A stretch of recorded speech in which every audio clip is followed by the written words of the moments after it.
Top 10 penjualan termahal Arsenal, nombor 4 adalah Cesc Fabregas.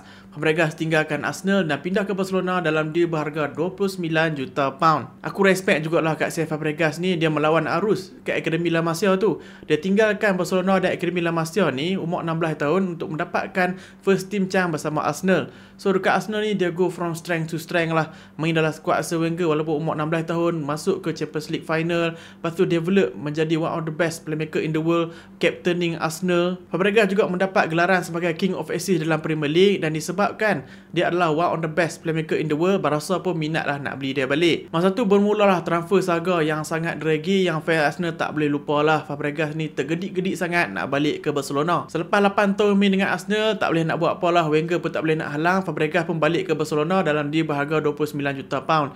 Tetapi apa yang silapnya Fabregas, masa tu adalah peak midfielder Barcelona. Xavi, Busquets dan Iniesta adalah midfielder Barcelona. Macam mana lah Fabregas ni nak mendapatkan tempat?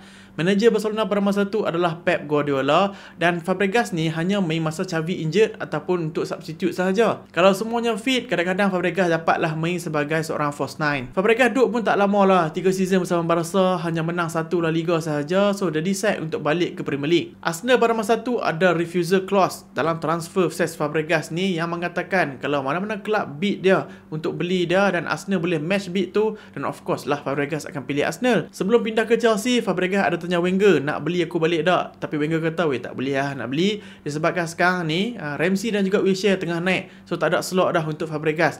So dia decide untuk pindah ke Chelsea dan dia menang 2 EPL title dengan Chelsea. Sekarang ni Fabregas adalah manager untuk Como, kelab di Itali, dan ramai regard dia sebagai one of the best young manager in the world right now.